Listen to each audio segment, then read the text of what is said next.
If you are a green card holder living in the United States right now, or if you have family members with green cards who are currently abroad or planning to travel, I need you to stop everything and give me your complete attention for the next several minutes. The White House has just signed an executive order that imposes a 90-day restriction on international travel for lawful permanent residents. And the confusion, fear, and misinformation spreading right now is creating chaos in immigrant communities across the country. My name is James. I have been a senior U.S. immigration professional for 6 years, and through Immigration News Today, I have made it my responsibility to cut through the noise and give you accurate, verified information that you can actually use. Stay with me until the very end of this video, because what I share today will help you understand exactly what this executive order does, who it affects, what exceptions exist, and most importantly, what steps you need to take right now to protect yourself and your family. Let me begin by speaking directly to the fear I know many of you are feeling. When you see a headline that says green card travel is banned, your heart sinks. You think about your mother abroad who you were planning to visit next month. You think about your spouse who traveled home for a family emergency and is now wondering if they can come back. You think about your own plans to travel and whether your permanent resident status, the status you worked so hard to achieve, is suddenly worthless. I understand these fears completely. I have been fielding calls and messages all day from people who are panicked, confused, and desperate for answers. And I want to tell you right now, take a deep breath. This situation is serious, but it is not the end of the world. There are nuances to this executive order that the headlines are not capturing, and understanding those nuances could make all the difference for you. As of date, the President has signed an executive order titled Protecting National Security Through Enhanced Immigration Screening. This order has been widely reported by Reuters, the Associated Press, the New York Times, the Wall Street Journal, and other credible outlets. The official text of the order is available on the White House website. What I am going to share with you today is based on that official text, verified reporting, and my own professional analysis of what this means for the immigrant community. So what does this executive order actually say? Let me break it down in plain language. The order establishes a 90-day pause on the issuance of travel documents and re-entry for lawful permanent residents traveling to and from a list of designated countries. It is critical that you understand this clearly. The order does not affect all green card holders equally. It specifically targets travel involving certain countries that the administration has identified as posing heightened security concerns. The list of countries is specified in an appendix to the order and includes nations that have previously been subject to travel restrictions, as well as some additional countries. If you are a green card holder and you are not traveling to or from one of the designated countries, this order does not directly affect your ability to travel. I want to repeat that because it is so important. If your travel does not involve the listed countries, you should still be able to travel internationally and return to the United States as you normally would, subject to standard CBP inspection procedures. However, if you are a green card holder who is currently abroad in one of the designated countries, or if you were planning to travel to one of those countries during the 90-day period, this order does affect you, and you need to understand exactly how. For green card holders currently abroad in designated countries, the order creates a presumptive bar to re-entry for the duration of the 90-day period. This means that if you attempt to return to the United States during this period, you may be denied boarding by airlines, or if you reach a U.S. port of entry, you may be denied admission or subject to extended secondary inspection. The order does include a waiver provision, which I will explain in detail shortly, but the baseline position is that re-entry is restricted.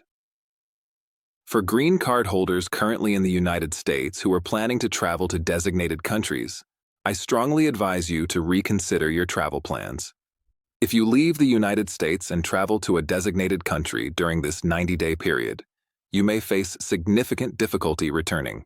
The safest course of action is to postpone any non-essential travel until the situation is clarified. Now let me talk about the waiver provisions, because this is where there is some hope for people caught in difficult situations. The executive order includes a provision allowing for case-by-case waivers to be granted by the Department of Homeland Security in consultation with the State Department. According to the order, waivers may be granted when denying entry would cause undue hardship, when the individual's entry would be in the national interest, or when the individual does not pose a threat to national security or public safety. What does this mean in practical terms? It means that if you are a green card holder abroad in a designated country and you need to return to the United States urgently, for example, for a medical emergency, to care for a dependent, or to maintain critical employment, you may be able to apply for a waiver. The process for applying for waivers is still being established, and I expect we will see more guidance from DHS in the coming days. For now, if you are in this situation, I recommend contacting the nearest U.S. embassy or consulate and requesting information about the waiver process. Document everything. Gather evidence of your ties to the United States, your reasons for needing to return, and any factors that demonstrate you are not a security risk. I also want to address something that is causing tremendous confusion: the difference between this executive order and your underlying status as a lawful permanent resident. Your green card has not been revoked. Your permanent resident status has not been terminated. This order restricts travel during a specific 90-day period involving specific countries. It does not fundamentally change your legal status in the United States.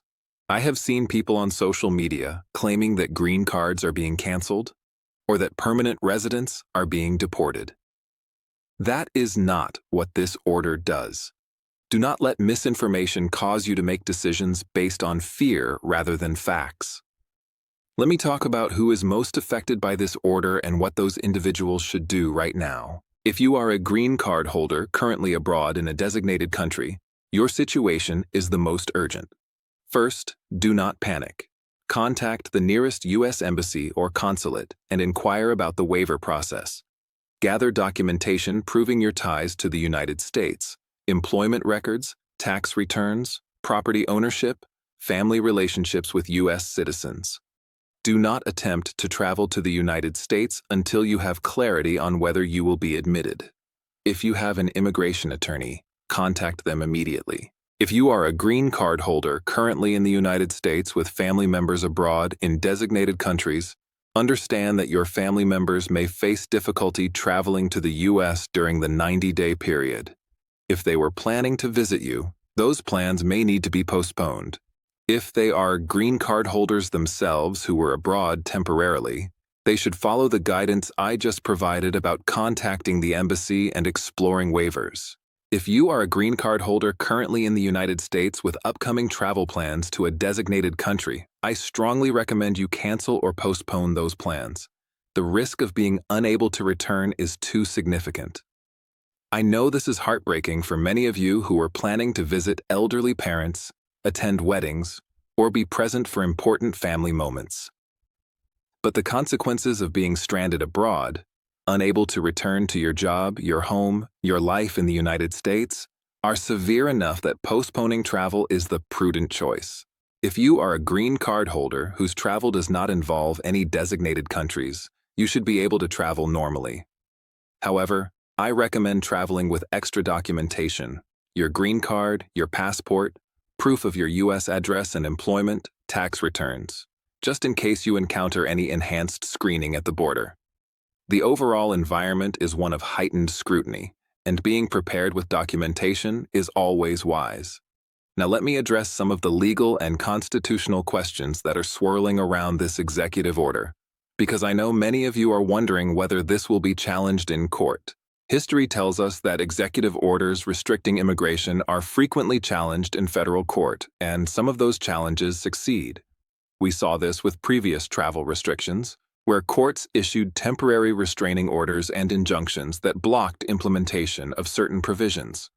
It is entirely possible, I would even say likely, that legal challenges to this order will be filed within days, if they have not been filed already. Immigration advocacy organizations, civil liberties groups, and state attorneys general have all been active in challenging executive orders they believe exceed presidential authority or violate constitutional protections. What does this mean for you? It means the situation is fluid. The order that is in effect today could be modified, partially blocked, or fully enjoined by a court tomorrow. This is why it is so important to stay informed and to monitor official sources and credible news outlets for updates. I will be covering any developments on this channel, and I encourage you to subscribe and turn on notifications so you do not miss critical updates. Let me share a few real-world scenarios to help illustrate how this order might affect different people. Scenario 1. Maria is a green card holder who has lived in the United States for 15 years. She traveled to visit her elderly mother in one of the designated countries 2 weeks ago and was planning to return next week. Under this executive order, Maria may face difficulty boarding her return flight or being admitted at a U.S. port of entry. Maria should contact the U.S. Embassy in her location, gather documentation of her ties to the United States, and explore the waiver process.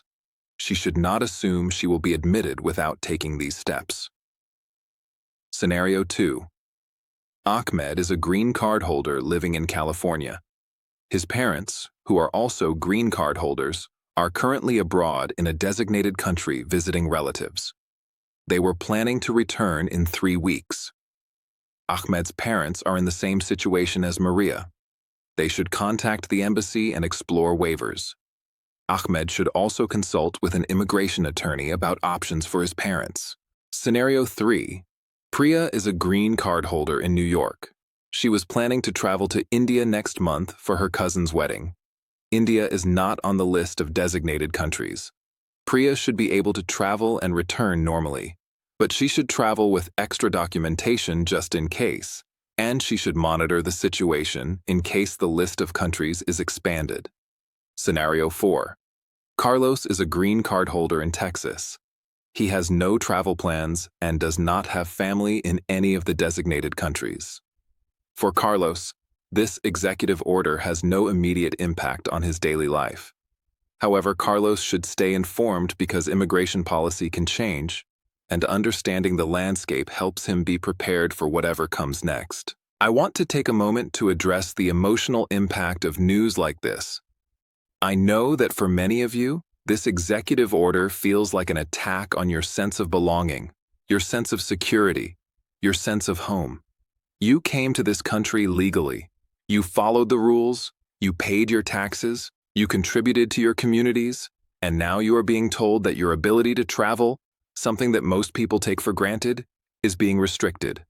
I understand the anger, the frustration, the fear. Those feelings are valid, but I also want to encourage you not to let those feelings paralyze you. Channel them into action. Make sure your documents are in order.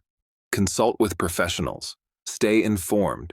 Connect with community organizations that can provide support. You are not alone in this. I also want to remind you of something important. Executive orders are not permanent law. They can be modified, rescinded, or overturned by courts. The 90-day period specified in this order is temporary.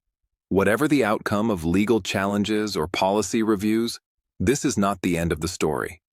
The situation will evolve, and there will be opportunities for advocacy and change. Let me give you some concrete steps you can take right now to protect yourself and prepare for various scenarios. First, locate and secure all of your immigration documents, your green card, your passport, your naturalization certificate if applicable, your social security card. Make copies and store them in a safe place.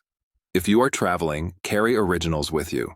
Second, gather documentation of your ties to the United States. This includes tax returns, employment records, property documents, utility bills, bank statements, and evidence of family relationships with U.S. citizens or other permanent residents. Having this documentation readily available can help you in any interaction with immigration authorities.